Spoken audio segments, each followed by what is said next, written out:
వి gold trusted gold buyers. మీరు తాకట్టు పెట్టిన బంగారాన్ని విడిపించి ఈ రోజు ఉన్న మార్కెట్ ధరకు కొనబడును.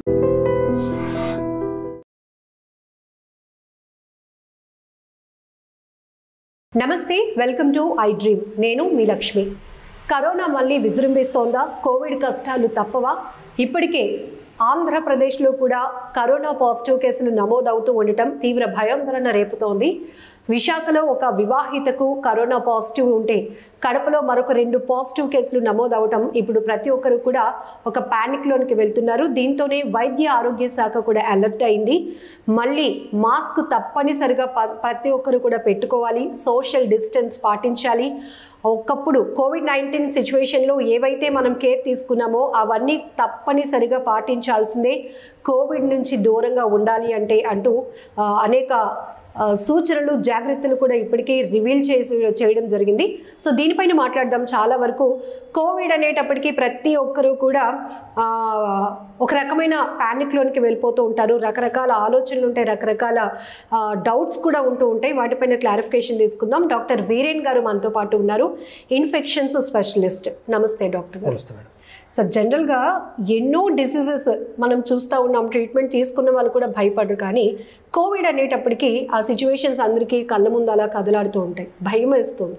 సో ఇప్పుడు మళ్ళీ పాజిటివ్ కేసులు ఒక్కొక్కటి నమోదవుతూ ఉండటం, అసలు ఏం చెప్తారు కోవిడ్-19 కోసం? ఇప్పుడు మళ్ళీ కరోనా అంటున్నారు, అవే సిమ్టమ్స్తో ఉంటుందా లేకపోతే ఏంటి?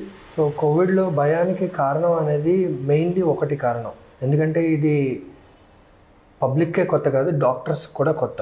గత 3 ఏళ్ల ముందు ఎవరికి కూడా కరోనా వైరస్, కోవిడ్-19 వీటి గురించి ఎవరికి తెలియదు. పరిచయం లేని పేరు, పరిచయం లేని డిసీజ్ మాకు కూడా కొత్త. ట్రీట్మెంట్స్ ఎవాల్వ్ అవ్వడం కూడా మేము కూడా నేర్చుకున్నాం. పబ్లికే కాదు, మేము కూడా ఎలా ట్రీట్ చేయాలి పేషెంట్ నేర్చుకున్నాం. ఇది ప్రథమ కారణం దీని గురించి భయం రావడానికి. ఇకపోతే మీరు అడిగింది ఇప్పుడు కూడా ముందు కోవిడ్ వేవ్స్ లాగే ఉంటుందా లేదా అనేది. So it is too early to tell. ప్రస్తుతానికైతే అక్కడక్కడ అడపదడప కేసులు నమోదవుతున్నాయి. సివిరిటీ కూడా ప్రస్తుతానికి అంతగా లేదు. సో మనం ప్యానిక్ అవ్వడం కాకుండా మన సురక్షితలో మనం ఉండడం బెటర్. ప్రస్తుతానికి అయితే కేసెస్ పెరుగుతాయంటే పెరగచ్చు. ప్రస్తుతానికి క్లైమేట్ కూడా చేంజ్ అవుతుంది, అడపదడప వర్షాలు. ఇదే టైం వైరసెస్ అన్ని విజృంభించే టైం ఇది. రెస్పిరేటరీ వైరసెస్ అంటారు. కోవిడ్ కానీ, ఫ్లూ కానీ, బర్డ్ ఫ్లూ ఇవన్నీ రెస్పిరేటరీ వైరసెస్, శ్వాసకోశకు సంబంధించిన వైరస్లు. ఇవన్నీ వర్షాలు పడినా, సడన్గా వింటర్ సమ్మర్ నుంచి మెల్లగా రైనీ సీజన్ వింటర్కి వెళ్ళినా అప్పుడు ఎక్కువ విజృంభిస్తాయి. ఇప్పుడు కేసులు పెరగడం కానీ ఇవన్నీ చూడొచ్చు. సివిరిటీ ఉంటుందా లేదా అనేది ఆ మ్యూటేషన్స్ బట్టి, వేరియంట్స్ బట్టి కూడా ఉంటుంది. సో ఇది సివియర్ వేరియంటా కాదా ప్రస్తుతానికి అనేది ఇంకా గవర్నమెంట్ దాని మీద రీసెర్చ్ చేయాల్సిన అవసరం ఉంది. Yes sir. ఇప్పుడు హాట్ సమ్మర్లో కూడా మనకి రెయిన్స్ పడుతూ ఉన్నాయి. దీంతో కూడా కొంతమందికి వైరల్ ఫీవర్స్ వస్తున్నాయి. అంటే ఈ ఇన్ఫెక్షన్స్కి ఇప్పుడు కోవిడ్-19 లక్షణాలకి ఏమైనా డిఫరెన్సియేషన్స్ గమనించవచ్చు అంటారా? ఇక్కడే చాలా వరకు పేషెంట్స్ కన్ఫ్యూజ్ అవుతూ ఉంటారు. అయ్యో, అంటే కోవిడ్-19లో ఎలాంటి సిమ్టమ్స్ ఉన్నాయి, మాకు ఇప్పుడు ఫీవర్ ఉంది, తలనొప్పి వస్తుంది, కాళ్ళు చేతులు పీకుతున్నాయి, అయితే మాకు కూడా పాజిటివ్ ఉంటుందా అనే ఆలోచన ఉంటుంది. సో ఈ రెండింటికి డిఫరెన్సియేషన్ ఏం తెలుసుకోవచ్చు అంటారు? ఓకే, మీరు అడుగుతుంది దగ్గు, జలుబు, జ్వరం, వైరల్ ఫీవర్స్ ఏటి ఉన్నాయో వాటిని కోవిడ్ నుంచి ఎలాగ మీరు డిఫరెన్షియేట్ చేయాలో అడుగుతున్నారు. సో ఈ 2 ప్రారంభం అవ్వడం అయితే ఒకలాగే ఉంటాయి. జలుబు, దగ్గు, గొంతు నొప్పి, జ్వరం, ఒళ్ళు నొప్పులు, తలనొప్పి 2 ఒకేలా ఉంటాయి, ప్రారంభం అవుతాయి. ఓకే, ఫ్లూ సివియర్ అవ్వచ్చా అంటే ఫ్లూ కూడా అప్పుడప్పుడు సివియర్ అయ్యి జనాలు హాస్పిటల్ అడ్మిట్ అయ్యే పరిస్థితులు అయితే ఉన్నాయి. కానీ percentage of flu cases severe అవ్వడం చాలా తక్కువ. అది 0.1% అయితే కోవిడ్లో 1%కి వస్తుంది అది.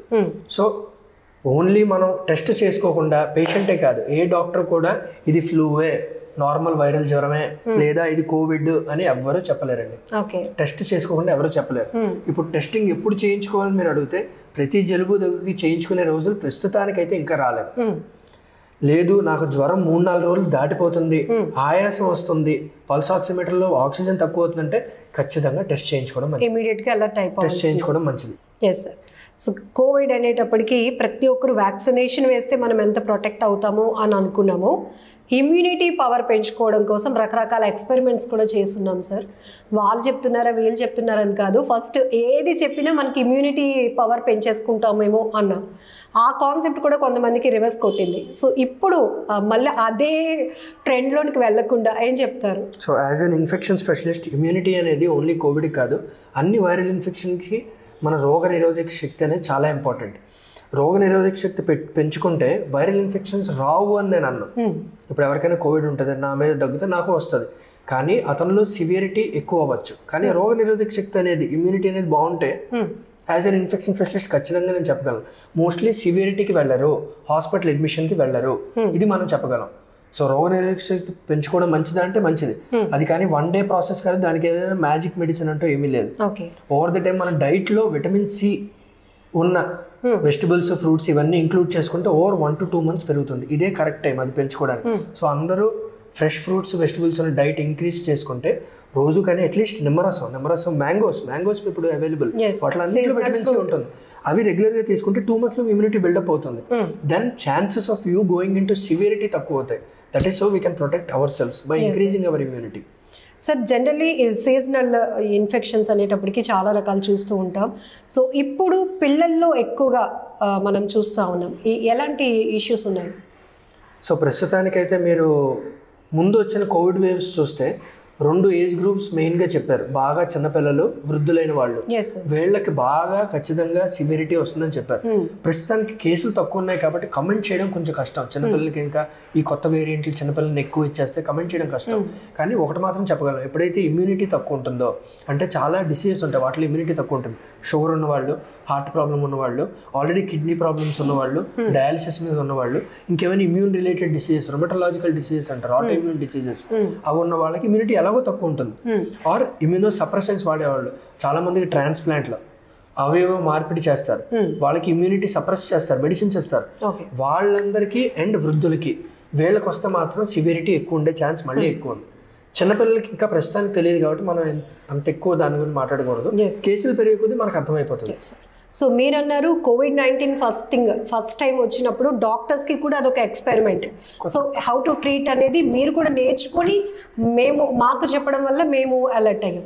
సో ఇప్పుడు ఈ సీజన్లో వస్తున్న కోవిడ్ లక్షణాలు ఇంకా ఫుల్ ఫ్లెజ్డ్గా ఎలాంటి సిమ్టమ్స్ బయటపడటం లేదు కాబట్టి చెప్పలేకపోవచ్చు. కానీ ఎలాంటి అలర్ట్ అంటే కోవిడ్ అనేటప్పటికి ఫస్ట్ అందరికీ గుర్తొచ్చేది మాస్క్, సోషల్ డిస్టెన్స్ అండ్ ఇంకా హైజీన్ మెయింటైన్ చేయటం. ఏం చెప్తారు మీ సజెషన్స్? 2 విషయాలండి. ఒకటి, మనం పబ్లిక్లో ఎలా ప్రవర్తించాలి అండ్ ఇంట్లో ఎలా ప్రవర్తించాలి. సిమ్టమ్స్ వస్తే, సిమ్టమ్స్ రాకముందు మనం పబ్లిక్ గ్యాదరింగ్స్ అనేవి ఒకవేళ మీకు కంపల్సరీగా వెళ్ళాలి అంటేనే వెళ్ళండి. Don't go to parks or other public gatherings just because you want to go out. Okay, number 1. రెండోది, ఒకవేళ గ్యాదరింగ్స్ వెళ్ళాల్సి వచ్చింది, పెళ్ళి లేకపోతే ఇంకేమైనా గ్యాదరింగ్ ఖచ్చితంగా మీరు వెళ్ళాలి, మీ ఫ్యామిలీ వెళ్ళాలి అన్నప్పుడు మాస్కులు ధరించడం ఖచ్చితంగా మంచిది.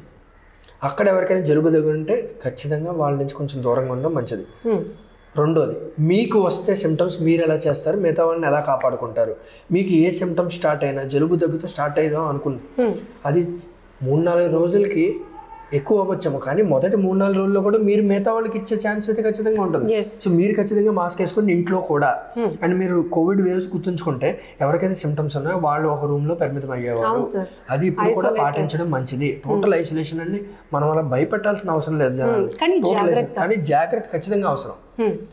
బయట ఉన్నప్పుడు మాస్క్ వేసుకోండి, లోపలికి వచ్చిన ఇంట్లోని మీ రూమ్కి వెళ్ళే ముందు మాస్క్ వేసుకోవడం మంచిది.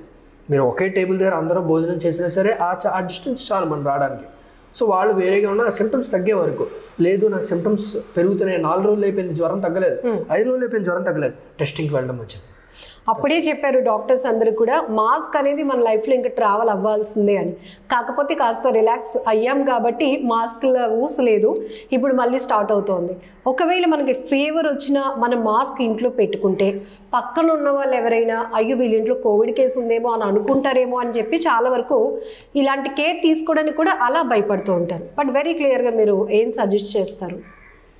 సో మాస్కింగ్ అనేది ఇప్పటి వరకు జనాలకి అర్థమైందని అనుకుంటాను, ఎందుకంటే ఆల్రెడీ మనకి ఎక్స్పీరియన్స్ ఉంది 2 covid waves. Covid is no more a new disease, number 1. That is an advantage. ముందు నేను చెప్పినప్పుడు అప్పుడు అందరికీ కొత్త, డాక్టర్స్ కొత్త, మాకు కొత్త కాదు. We know what to do with our patient, we know how to track them and we know how to treat the disease. This is the major advantage. ఇది మేజర్ అడ్వాంటేజ్ మనకున్నది ఈసారి కోవిడ్లో. సో కంగారు పడాల్సిన విషయం లేదు, కానీ మన కుటుంబ సభ్యుల్ని కాపాడుకోవడానికి మన రెస్పాన్సిబిలిటీ అది. పబ్లిక్లో కూడా మన రెస్పాన్సిబిలిటీ. సో మాస్క్ ధరించడం ఆల్రెడీ అందరికీ అలవాటు అయిపోయింది. అండ్ అంతగా జలుబు దగ్గు బాగా ఇది వస్తుంది అంటే అప్పుడు చేతులు కడుక్కోవడం ఎలాగో నేను చెప్పాల్సిన అవసరం లేదు. శానిటైజర్లు మళ్ళీ వాడకంలోకి వస్తాయి అండ్ వాడకంలోకి రావాలి కూడా.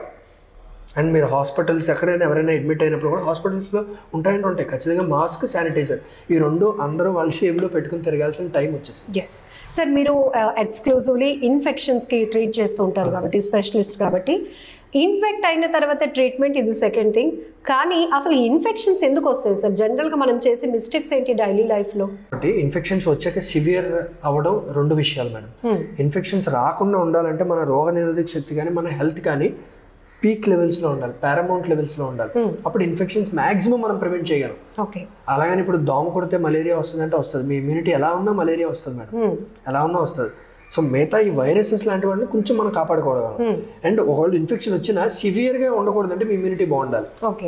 ఇమ్యూనిటీ తక్కువైన వాళ్ళకి, ఇమ్యూనిటీ ఎక్కువ ఇద్దరికి ఇన్ఫెక్షన్స్ వస్తాయి, కానీ ఇమ్యూనిటీ తక్కువ ఉన్న వాళ్ళకి, రోగ నిరోధక శక్తి ఎవరికి తక్కువ ఉంటుందో వాళ్ళకి చాలా సివియర్ అవుతుంది అది.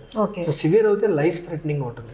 జనరలీ మన బాడీ పార్ట్స్లో దేని ద్వారా ఎక్కువగా ఇన్ఫెక్షన్స్ రావడానికి అవకాశం ఉంటుంది? సో ఇన్ఫెక్షన్స్ అనేవి ప్రతి బాడీ పార్ట్ ని, ప్రతి అవయవాన్ని, లైక్ ఎక్కువ నెయిల్స్ అని చెప్తా ఉంటారు కదా సార్, మనం తీసుకునే ఫుడ్ నుంచి. లేదు, ఫుడ్ ఇన్ఫెక్షన్స్ అనేవి ఓన్లీ పొట్టకి సంబంధించింది. ఇన్ఫెక్షన్స్ బ్రెయిన్ నుంచి కాలు వరకు ఎక్కడైనా రావచ్చు.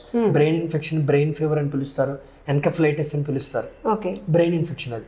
దాని తర్వాత కిందకు వస్తే మీకు హార్ట్ లో ఇన్ఫెక్టివ్ ఎండోకార్డిటిస్ అని ఇంకో ఇన్ఫెక్షన్ ఉంది, లంగ్స్ లోకి వస్తే న్యూమోనియా అని ఉంది, పొట్టలోకి వస్తే పొట్టలో ఇన్ఫెక్షన్స్ ఉన్నాయి, జెనైటల్ ఇన్ఫెక్షన్స్ ఉన్నాయి, HIV ఉంది, లైంగికంగా సంక్రమించే ఇన్ఫెక్షన్స్ ఉన్నాయి. అలాగే కాళ్ళలో డయాబెటీస్ వాళ్ళకి అల్సర్స్ ఏమైనా దెబ్బ తగిలితే హీల్ అవ్వు, ఆ డయాబెటిక్ ఫుట్ ఇన్ఫెక్షన్. సో ఇన్ఫెక్షన్లు ఒక్కటే మొత్తం బాడీలో ఏ అవయవాన్నైనా ఇది చేయగలిగింది ఇన్ఫెక్షన్స్. సో ఏ అవయవాన్నైనా రావచ్చు. ప్రతి ఇన్ఫెక్షన్కి అది ఒక ప్లేస్ ఉంటుంది. ఫర్ ఎగ్జాంపుల్ కోవిడ్ మెయిన్లీ ఏ అవయవాన్ని ఇన్ఫెక్ట్ చేస్తుందో నేను చెప్పక్కర్లేదు, లంగ్స్ ఇన్ఫెక్ట్ చేస్తుంది. అలాగే ప్రతి బ్యాక్టీరియాకి, ప్రతి ఇన్ఫెక్షన్కి బాడీలో ఒక పార్ట్లోకి వెళ్ళి కూర్చుంటుంది అది. అలాగే ఇన్ఫెక్షన్ అనేది ఏ బాడీ పార్ట్ అయినా ఇన్ఫెక్ట్ చేయొచ్చు. మెయిన్ థింగ్ 1 to 1 అంటే ఒకరి నుంచి మరొకరికి వ్యాప్తి చెందడానికి రీజన్ మెయిన్గా మనం దగ్గిన, తుమ్మిన, ఇతరుల పైన ఎక్కువగా ఎఫెక్ట్ చూపిస్తుంది కాబట్టి ఫస్ట్ మనం మాస్క్ వేర్ చేయడం అనేది బాగా నేర్చుకున్నాం. సో ఈ రకంగా ఇలాంటి ఇన్ఫెక్షన్స్ నుంచి దూరంగా ఉండాలన్నా రెగ్యులర్ లైఫ్లో ఏ ఫుడ్ ఎక్కువగా మనం తీసుకుంటే ఇమ్యూనిటీ ఇంప్రూవ్ చేసుకోవచ్చు? రోజు మీ డైట్లోనే ఫ్రెష్ ఫ్రూట్స్ అండ్ వెజిటబుల్స్ ఖచ్చితంగా ఇంక్లూడ్ చేయండి. అండ్ ఏదైనా విటమిన్ సి సప్లిమెంట్స్ కూడా అవసరం లేదు మీకు. విటమిన్ సి సప్లిమెంట్ సింపుల్ నిమ్మరసం, అది అన్ని సీజన్స్లో దొరుకుతుంది మీకు. నిమ్మకాయ అనేది, ఇప్పుడు మామిడి పళ్ళు ఉన్నాయి, నెక్స్ట్ ఆరెంజెస్ వస్తాయి. ఇవన్నీ విటమిన్ సి పుష్కలంగా ఉండే ఆహారాలు. ఇవి రోజు ఇంక్లూడ్ చేస్తే that it self will improve your immunity. మళ్ళీ మనం పర్టికులర్ గా ఫుడ్ సప్లిమెంట్స్ ద్వారా తీసుకోవాల్సిన అవసరం లేకుండా మన ఇంట్లో వేరేగా అవసరం. ఇది మీరు పాటిస్తే రెగ్యులర్గా పాటించాలండి. దీనిలో ఇంపార్టెంట్ రెగ్యులారిటీ. ఏదో ఒకసారి ఇది మెడిసిన్ టాబ్లెట్ కదా ఒకసారి తీసుకున్నా అయిపోయింది. రెగ్యులర్లీ మీ డైట్లో ఉంటే ఎలాంటి ఇన్ఫెక్షన్స్ మీ సివియరిటీ నుంచి అయితే కాపాడతాయి maximum. Okay, so thank you sir, thank you so much. నమస్తే. నమస్తే. నిజంగా ప్రస్తుతం ఉన్నటువంటి సమాజం దేనికి ప్రయారిటీ ఇస్తుంది? ఆర్థిక సంబంధాల చుట్టూ మాత్రమే తిరుగుతుంది. మళ్ళీ ఎన్నికలంగానే చాలా విరక్తి కలుగుతాను. మంచి అనిపిస్తుంది కదా, లేడీస్ కూడా ఛాలెంజింగ్ జాబ్స్ చేసినప్పుడు చాలా బాగుంటది. ట్రాఫిక్ అసిస్టెంట్స్ గా నియమించిన ట్రాన్స్జెండర్స్ అందరితో సాల్యూట్ చేయించుకుంటున్నారు. ఫుడ్ డెలివరీ ఇవ్వటానికి వెళ్ళినటువంటి డెలివరీ బాయ్ అనిల్ పై కళ్ళ ముందు